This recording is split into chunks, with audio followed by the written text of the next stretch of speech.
The important structures of the ankle include bones, joints, ligaments, tendons, muscles, nerves, and blood vessels.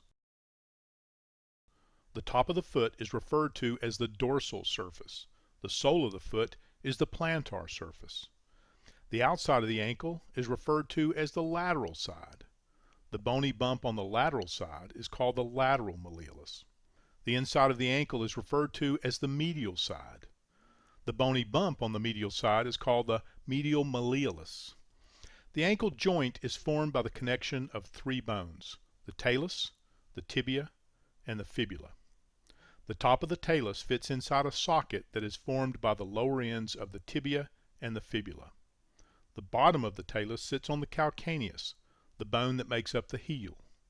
The talus works like a hinge inside the ankle socket to allow your foot to move up, called dorsiflexion, and down, called plantar flexion. The ankle socket is sometimes referred to as the mortise of the ankle, because the structure of the ankle joint is similar to a joint used in woodworking called a mortise and tenon joint.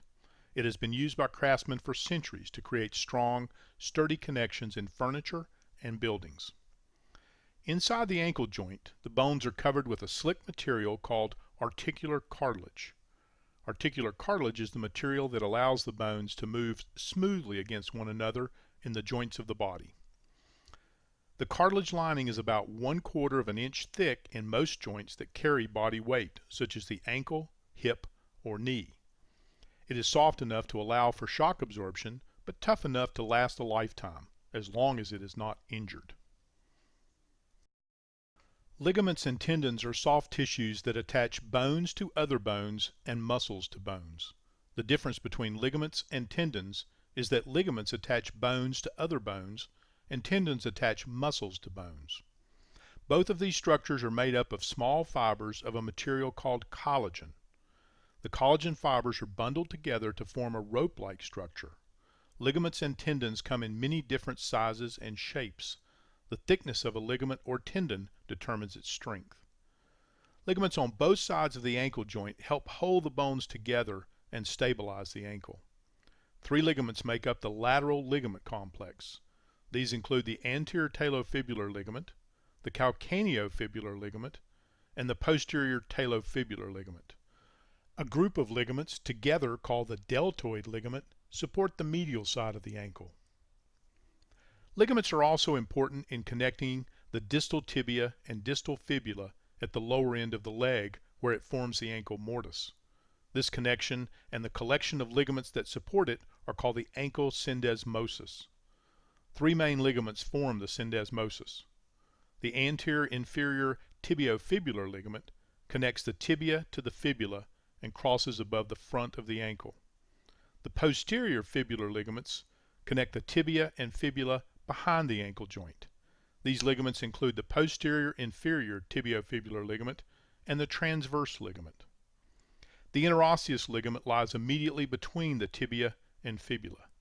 Interosseous means between bones. The interosseous ligament is a long sheet of connective tissue that connects the entire length of the tibia and fibula from the knee to the ankle. The ligaments that surround the ankle joint help form part of the joint capsule.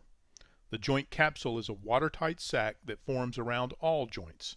It is made up of the ligaments around the joint and the soft tissues between the ligaments that fill in the gaps and form the sac.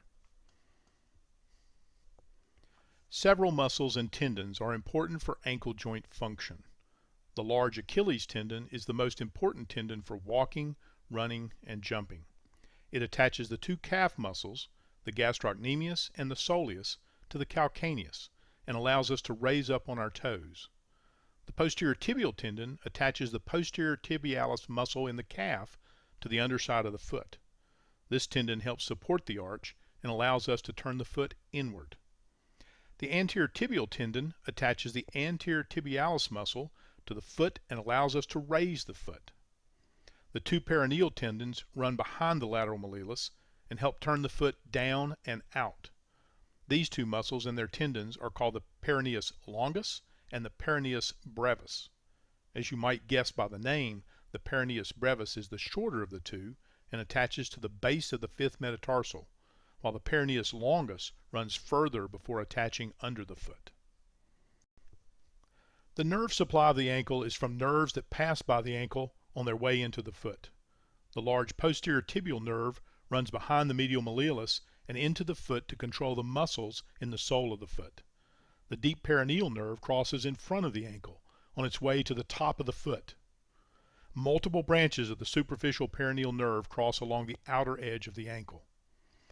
The nerves on the front and outer edge of the ankle control the muscles in this area, and they give sensation to the top and outside edge of the foot. The ankle gets blood supply from nearby arteries that pass by the ankle on their way to the foot. There are two main arteries that cross the ankle. The dorsalis pedis artery runs in front of the ankle to the top of the foot. You can feel the pulse where this artery runs in the middle of the top of the foot. Another large artery, called the posterior tibial artery, runs behind the medial malleolus. It sends smaller blood vessels to the inside edge of the ankle joint. You can feel the pulse where this artery runs behind the medial malleolus. So now you have a basic understanding of the important parts of the ankle. This information should help you better understand the conditions and injuries that affect the ankle and the treatment recommendations suggested by your healthcare provider.